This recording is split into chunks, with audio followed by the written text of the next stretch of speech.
Hello, viewers out there. You're welcome to Sports Orbit Extra. My name is Afa Acho. Salif Usman is also with me on today's edition of the program. Welcome to Sports Orbit. Thank you, Ashu. So it's much light.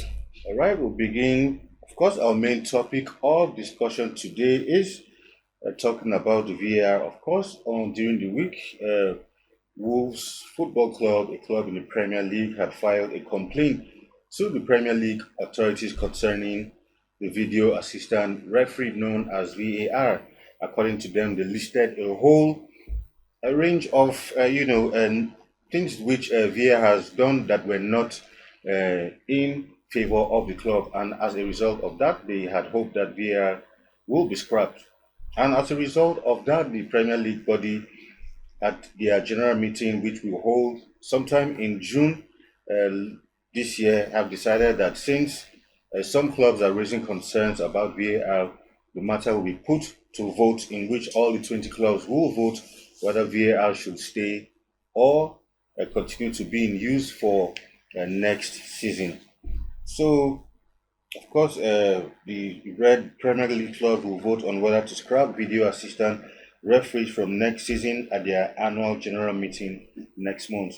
Wolves have formally submitted a resolution to the Premier League, which will trigger a vote when the 20 member clubs meet on the 6th of June.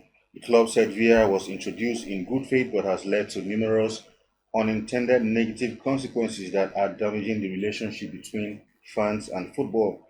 VAR was introduced in 2019 to help support on-field officials with key match decisions, but there have been a number of controversial incidents involving the technology this season.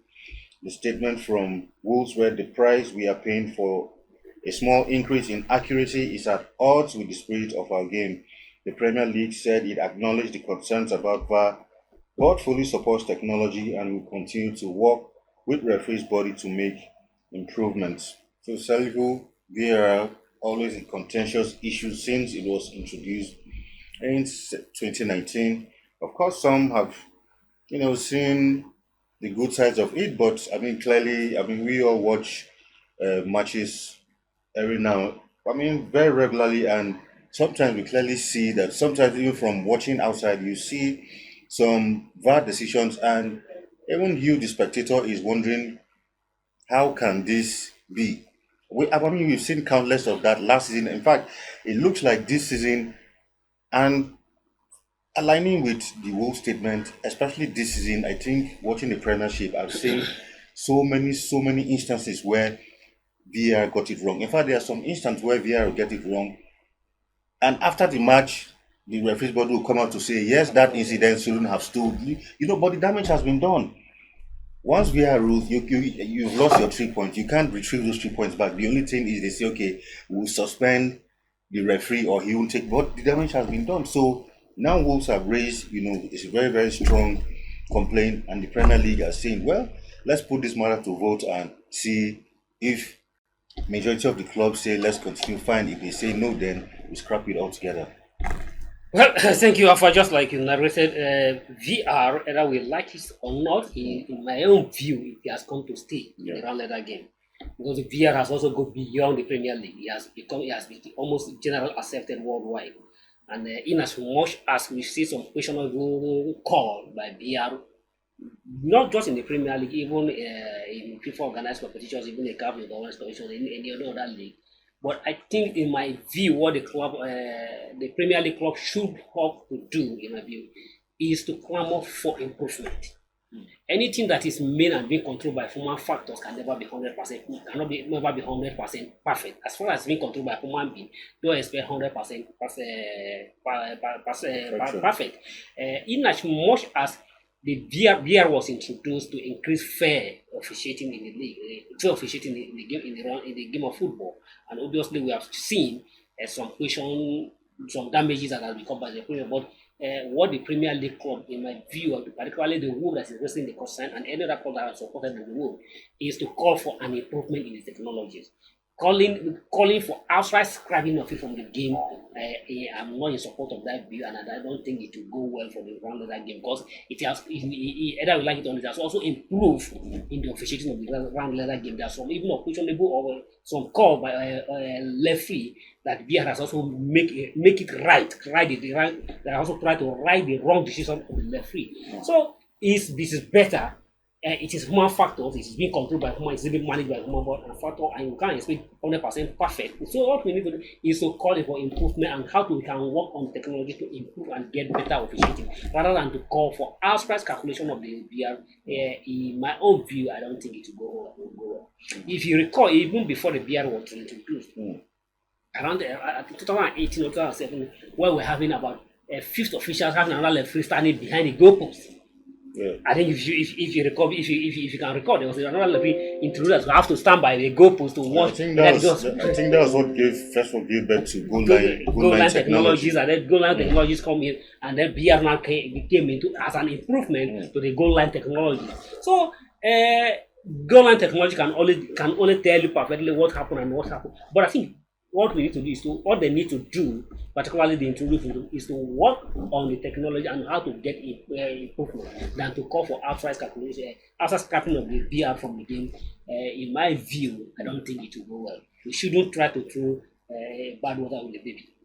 But for the decisions VR got wrong, do you think those officials who man, the technology, do you sometimes think is deliberate or an oversight, or what do you make of it? Well, just like I said earlier, human factors, human beings are made to make a mistake. It's part of human, and that was usually make of human being. It can never have. There's no any human being without making an error or a mistake. But we're trying to learn from your mistake. And at the same time, most of those calls that you get around, and at the same time, what I can have need if the game, those that the organizers or the governing board of the football can also make a law that will improve on that officiating, in the sense that okay, if it is find out that these decisions was wrong after passing through all examinations and all check, and it is clearly found out that that call was wrong, I think the owner of the game should formulate a policy that will ensure that the victim should not suffer a bad decision of just an individual. In the sense that, okay, for instance, if a goal was scored, it was not a goal, but you call and assist it was, and at the end of the day, after review your decision and you find out that it was not, and that's part of good. They should the organizers of the league or the owner of the game to find a way around on how to compensate the victim of that decision. Because I think in the course of the season, I think there was this match I can remember where I think Liverpool, where I think Newcastle won that match. There was even a Newcastle Arsenal match that up to today Arsenal is still feeling. Okay, no, it was Newcastle Arsenal actually. Because the way the ball was before the cross was taken, it looked like the ball had gone outside for a goal kick before the player crossed the ball and eventually was a goal. And it was ruled as a goal. And I know that matter dragged on. In fact, it got to a point where Ateta was appealing that match should be replayed. But after so many appeals, in fact, he was even sanctioned by the FA because he made some controversial statement that did not go well with the FA. So, and we keep seeing things like this over and over again, and we've seen incidences where, a matter should go to VR, but sometimes referee would deliberately refuse to go to VR to check. He just rules, and because normally the VR room calls you to order, but the center referee at the end of the day has the final decision whether he wants to even go and look at the camera. And you see some referees, you see an infringement and they don't even bother to go and have a look at the VR, and they just continue, ask the game to play on. I think all will go down to the owner of the game, just like I said earlier, to either to improve on the law or to formulate a law that will subject the referee. For instance, just like some referee feel that I have seen this clearly. The VR cannot tell me different things. I'm very close. I've seen this. I've seen this clearly. What are you telling me? So that's why some of those referees ignore it, going to go and check the replay or to check the technology, but they believe that what they saw in their own eye was clear. And which I just have to say, human being, you are a human being. You cannot assume to be perfect in whatever you do. Yeah. And if a VR call you for a question that, please, can you take a look at your decision? There's nothing wrong. After looking at the decision and you stand by your decision, you have checked, but you still believe that the decision you take was perfect. But just wave it afterwards, it means that it was not even matter. That the essence of the VR to be there that much, it doesn't matter. Yeah. That's what it means. So I think the owner of the league, the owner of the game, the FIFA in this question, who formulate the round leather game and all the rule, to formulate a rule that okay to compare. If once the VR call it to order, either you are sure of your decisions or not, take a second look of your decision. And if you are not sure, take a look and then then either to change your decision or not to change your decision. And like I said earlier, so instead I still stand with my stand that instead of call for outright scrapping of the VR, they should find a way to improve on the technology. And at the same time, the owner of the game should formulate a rule that will ensure that the victim, if it is clear that it was a wrong decision against us, the victim should find on how to compensate the victim. For instance, if you find that just like the Arsenal Newcastle scenario you play out, and at the end, remember that even the BRO body, the Puga had to record them. Even come out later to admit that they were wrong. So if you are come out to admit that wrong in that later, either to call for a replay of that game or cancel the goal and let's stand by the decision of or probably stand by what happened before the decision or what happened at the end of the day. Cancel that goal so that the victim should not be just suffer unnecessary for inaction or ineffective for another person or a third party. Like in the Wolves complaint, I mean, I think those complaints, I don't have all of them here. The Wolves complaints are many because they feel that they were badly treated, they were the most victim of the VR. One of those issues, like they said about that, it spoils that spontaneity football. They said a situation where you score a goal, you want to celebrate, but you have to wait for VAR. They said sometimes that the thrill of scoring a goal, sometimes it reduces because by the time you score a goal and you're not waiting, is it a goal, is it not? And everybody is waiting for the referee to check. Then you check, then sometimes it's a goal and you start celebrating all over. According to Wolves, sometimes that kind of kills the momentum, that joy that when you score a goal and referee blows, sometimes it kills that celebration that you usually want to have. Yes, I agree with you and I agree with the Wolves. It the momentum of the game, and at the same time, it's also psychologically, it will affect the psyches of the players. Yeah. Okay, for instance, if you look at this way, what happened at the AFCON? Yeah. Where several Nigeria fans lost their lives. Exactly. It's not all to the VR of the decision. Okay, Nigeria a goal was scored. Nigeria was celebrating that okay, we are taking the lead, we are leading. At the end of the day, Nigeria become almost a victim that they go that a decision that was answer that happened about 33 minutes ago has to call back. And at the end of the day, caused a lot that damage, it caused a lot of damage to Nigeria, even including human life. So I agree with the VR, with the Wolf totally in that it killed the morale, it killed the psyche of the player, and it can also lead to a death. For instance, if you score a goal and you stand, probably this might be your first goal in a season, or this might even be your first goal for the club, or in your after a long while, and you want to, and at the end of the day, say that goal is cancelled. You are a human being, so a lot of things will be going through you. In case not able to, you can even collapse. Exactly. So I agree with the VR, but I still stand with my view. That instead of call for outright cancellation of the VR, we should find a way on to improve on the technology. And at the same time, if the loser knows that at the end of the day, if I can prove my case, I'll stand to be compensated. It will also be better.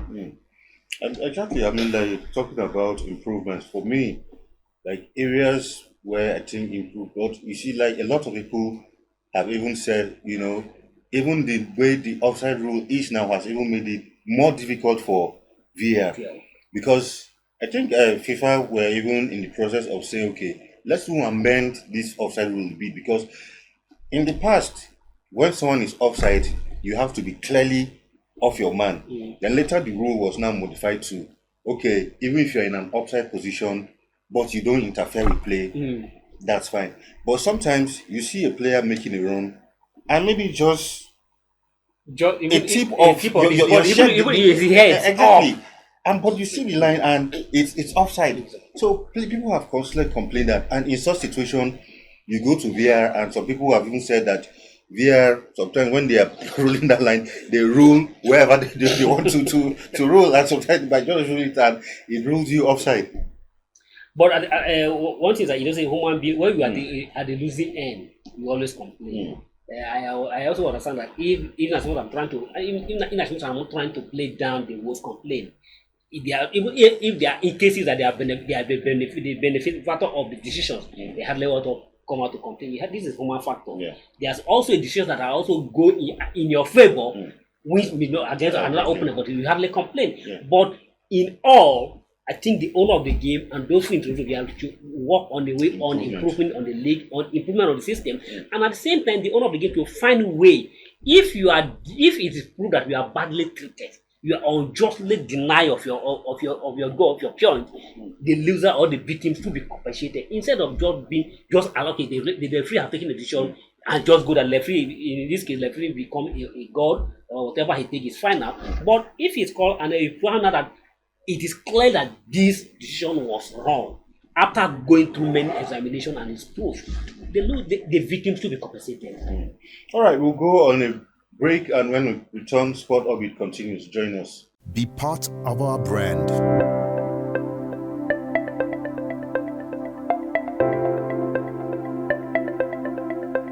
Leadership for God and country. All right, welcome back from that break. It's still Sports Orbit. Now, two other stories. Of course, during the week, also Nigeria's own Victor Boniface emerged the Bundesliga Young Player of the Year. Of course, initially the award had been a call up for nomination, but at the end of the day, he emerged winner, beating the likes of Ian Martin, Xavi Simons, and Maximilian Bayer to win the Bundesliga Rookie of the Year award. For Victor Boniface, he scored 20 goals actually in all competitions, providing 10 assists in 32 games. That's in all competitions, and of course, with the Bundesliga trophy. And don't forget that Leverkusen are also in the German Cup final and Europa Cup final. Yeah, congratulations to our Victor Boniface. It is a well achievement, and we quite celebrate with him. Play in your first season in the German league and to become one of the best young players in the season. It is not a small feat, and don't forgetting that even in the season under review, there was a time that he has to even stay all more than 5 weeks without playing game due to injury. Imagine if he had stayed fit throughout the season, maybe he would have even been the best player of the season. So congratulations, and you can't throw away. These are some of the players that came to Leverkusen and improve and make Leverkusen what the Leverkusen. Don't forget that 2 seasons ago, Leverkusen was strongly for relegation. A team that was strongly for relegation. I thought it's just a turn of a fortune for Leverkusen. A team that was strong for relegation 2 seasons ago and now win the league without conceding defeat. By the time they won their last match on Saturday, it means it effectively confirmed that they win the Bundesliga without a single defeat. Not just in Bundesliga, in all competitions this season. If they won the Europa League, it is the same thing. If they won the German Cup, the same thing. You have all the competitions. If they won all the competitions without tasting a defeat, the only club in the entire world, if I'm not mistaken, I stand to be correct, in the entire world this season, that goes through all competitions without tasting a defeat. Obviously, congratulations to Boniface and congratulations to all his teammates. But I'm not comfortable with the tag rookie award. No, rookie is basically mean young player. It's another name for saying it's young players of the. No, that's what it's called basically. It's usually called a rookie, so it's actually young player of the year. All right, to some table tennis news now. Of course, during the week, also table tennis star Aaron Okwadri reclaimed his ITTF Africa Cup after defeating Egypt's Mohamed El Belal 4-0 in the 2024 edition of the competition at the BK Arena in Kigali. During the week, after 3 consecutive losses at the finals, the Nigerian got the crown back for the first time since 2017.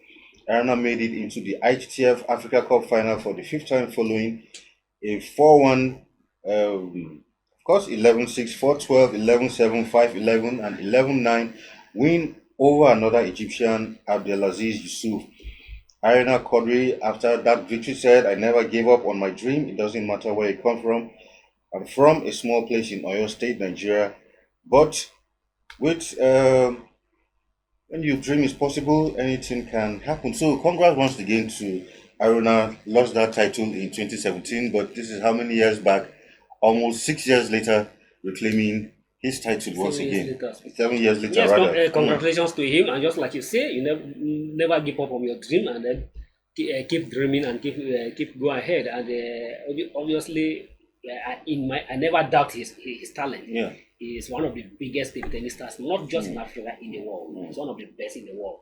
And but we hope that what he has done, like we always keep saying, what he has done this time. Exactly, we always say when it comes to now we are exactly. just 2 weeks to there, 2 months to the Olympic, less than 2 months to the Olympic. What he has done this time and winning a country as a champion of Africa, I hope if you translate this to the Paris Olympic, which is the ultimate. Exactly. I believe that his own dream is to shine at the Olympic. The desire of every athlete is to crown it all at the Olympic, and I hope that Arna Kodrik will crown it this time at the Olympic. Even though not to give us a gold medal, at least make it to the podium. We'll be very appreciative. Yeah. Of course, to some other news now, we're ahead of the World Cup qualifier between Nigeria and South Africa. South Africa has released a preliminary squad for the encounter, 36-member squad. It is, of course, enough and most so many notable names, usual suspects like Tembazwane, Persitao, Rowan Williams, Evidence Makopa, and Taboa Mokona. The South Africans will be guests of the Super Eagles in Uyo on the 7th of June 2024, while the host will return to face Zimbabwe in Freetown Stadium on the 11th of June. The final 23-member squad will be announced in the next few days. Well, South Africa taking this preparation serious already. Have released their 36 preliminary man squad. For Nigeria, have we unveiled any prelim squad yet? But you unveil a coach on Monday. So that's the starting point. You unveil a coach on Monday. That is the difference between you and people who are consistent. South Africans are within their coaches consistently from the team that from the Africa Cup of Nations. But you, after Africa Cup of Nations, you waited for over how many months before you can able to appoint a coach, and you just build a coach on Monday. So the coach, in as much as the coach was part of the team before, but now he's in charge. He has to take a time to look at the list and then feel who is on the current, based on the current form, who and who should I invite. So. But I think just like you said, South Africa have taken this game more serious. Exactly. I'm not saying Nigeria is not taking it serious, but they are taking it more serious than Nigeria. And I feel that Nigeria is the only obstacle on their way. They have never been to the World Cup except on when the host is on the home ground. Yeah. They were given that ticket based courtesy of their being a host nation. They have never qualified for a World Cup. Get me clear, as I said, they never qualified for a World Cup. They only played at the World Cup 2010 as a host. And they are desperate to make it to the World Cup for the first time on the qualification ticket. And they see Nigeria as the obstacle. And they only at the stand at the moment, they are 2 points ahead of us. They are 2 points ahead of us. We even thank Zimbabwe for even cut them. Even by now, they could have even be 4 points ahead of us. So all they need to do is to come to Nigeria and get what they are playing for, probably get a draw. And then when you come back to South Africa, they can probably beat us. But I think Nigeria has all the energy and the strength to shock them. But if you recall, we are going. The match is going to be played in New York. South Africa get their first victory against Nigeria at that stadium in 2014 in the qualifier for the qualifier for Africa 2015 AFCON. So we have to be very careful. And Fini the judge, I think he has his job very cut out for him already. The two matches, this two-legged match against South Africa and Benin Republic is very key. You need to win these two matches to get that 6 point first, put it in the pocket, and then stabilize the system. If by any means or by any team, anything short of victory against South Africa will definitely put him under pressure, and I pray he will not be any other pressure. You need to win that match. But my surprise, if you look at it, already we are beginning to have an issue. Several Nigerian players are beginning to get a knock injury towards the end of the season. And we heard that the like of Osimhen is already on the injury list. I just the release Sukweji and several other players. But we hope that it will not be serious and they'll be able to be recovered with time and then make it for qualifier. Because we definitely need all our key players. Key player, all the senior, all the best players to be ready for this African Cup for the qualifier, particularly against South Africa. Of course, also this weekend, long-awaited, undisputed heavyweight clash between Tyson Fury and Alexander Usyk will take place tonight in Riyadh, Saudi Arabia. Undisputed fight it is for that one boxer who will unify the belt.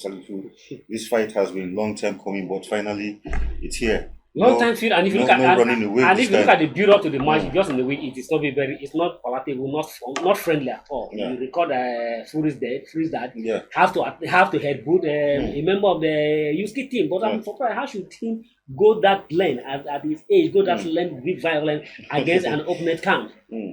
Is it? I don't know what may have triggered that reactions to headbutt a member of the opponent camp, but I think vis-a-vis these Furies always run away from fight. I think now finally he have a time to decide either he's better or he's less compared to Usyk. Exactly. All right, finally, before we go, of course, this weekend also the Premier League will be wrapped up, and of course, we are expecting a lot of drama later today. Of course, last day preview, interesting matches to go. Don't forget that all matches will be played at the same time, 4 p.m. Nigerian time it is. Of course, a lot of, apart from some positions have been sealed, I mean, for now, top 4 all complete, irrespective of what happened. The only places where the positions will change will be first and second in the top 4, but Liverpool will finish third, Aston Villa will finish fourth, as it is, Tottenham most likely to finish fifth, then 4, but where the main talking points will be who will be champions, which other team will join Burnley and Sheffield United to be relegated, Luton, and incidentally Luton they might have a chance if they win their last game, while Nottingham Forest will need just a draw to stay up. Then of course for Europa spots, Chelsea will have a spot in fact a draw will be enough for Chelsea to book a spot for Europa, while joining Tottenham, while the likes of United and Newcastle might make it. But if United wins the FA Cup, of course, that Europa spot now goes to United. But a lot of drama. Of course, first positions, all Man City needs to do, win their last game, and they are champions. Yeah, just like that, I don't think there's much drama from the top, from who at the end of the day become a champion. We only have one road, which is Man City win their match and then be champion. As now we're hoping that Tottenham do them a neighbor brotherhood issue. But unfortunately, Tottenham disappointed them even when Son have an opportunity to kill the match for Tottenham and allow Man City to breeze over it, but unfortunately he couldn't score that goal, threw it wide, and then the goalkeeper has to block it. Save from the keeper anyway. has to block it. But now Arsenal have turning all their prayer points all for West Ham now, hoping that the West Ham will not do them magic. I read on the Facebook, one Arsenal fan said that they take our memory back in the certain year 1993 when Arsenal 2003 when Arsenal need to qualify for top 4. But I needed the point. They needed the help of West Ham, and West Ham obviously do them that favor. So they are looking bad at maybe West Ham will do them that league favor this time around. But I keep saying, fine. Arsenal fans are hoping West Ham will do. What is the guarantee that you're going to beat Everton? So that's what the point I'm trying to say. So you can't be too sure that. No, you are very exactly. It has even happened before. I think exactly. In the case of Liverpool, when Liverpool need to beat Chelsea or something. Exactly. Yeah. When Gerrard leaves or something like that. Yeah. So you are looking for someone to do a favor. What's the guarantee that you are also going to do your own job? Now you have a divided attention. Because you winning the league does not determine on your own performance on the pitch. Exactly. You are looking for somewhere else to do a favor after you are also doing your work. So I think what Arsenal need to do, just console themselves that okay, this season has ended and we finish second. If at the end of the day there's a change of fortune in your favor, then so be it. But if there's nothing, so be it. But just don't bother yourself to look at what West Ham is doing. Because I don't even see West Ham in any way beating. It's really a tough call. Yeah, obviously it will be one of the wonder of the world. Exactly. If it happened to be one of the wonder of the world, we see Man City defeated West Ham defeating Man City at Etihad Stadium when Man City knows that being the champion will determine on them winning that match. Exactly. Even though Pep Guardiola willingly want to let it go, I believe the players will never let it go, and Arsenal should just forget it. They have tried their best, and I congratulate them for finishing second. Just like say, but the battle line is going to be within the middle. Who will take the Europa? The Champions spot, the Champions League spot has already been sealed. Man City, Arsenal, Liverpool, Aston Villa. We have Tottenham, just like you say. Tottenham need to avoid defeat. They need to avoid defeat because as it is, if Chelsea win, let's just like already Tottenham has its 3 point, plus 10 goal difference. So if Chelsea win, Chelsea will automatically overtake them into fifth position because Chelsea have 60 points and plus 13 goal difference. And that's a better goal difference compared to Liverpool. And at the same time, Manchester United also stand a chance to able to pick the Europa League if they win and Chelsea lose. Because it is even Newcastle, not even United. It's Newcastle. United and Chelsea, Newcastle has a better goal. It's Newcastle is that if Chelsea lose, Newcastle can overtake as Chelsea. If Chelsea lose by a better goal difference. But looking at the relegation zone, Luton Towns, as it is, I don't even think even though they win their match, they are going to overtake Northern Forest on the point because Northern Forest has minus 19 goal difference, while Luton Town have minus 31 goal difference. That means whatever is going to be, they need to beat their opponent not less than 12 goals, which obviously is going to be impossible in the Premier League. All right, we'll see how that pans out. Hopefully, when we come to the next edition, we will have a champion of the EPL and, of course, other leagues around Europe. That's our package on today's edition. That's it. They're going to be established later. On Monday again for another exciting edition of the program. Salifu, thank you for being in the studio once again. Thank you, Ashu. Until we come your way again to have a wonderful time. My name is Alpha Cho and it's bye for now. Thank you for watching. For sponsorship and advert placements, please contact 080-3688-6158. Last Word Leadership Podcast Studio. You have the last word.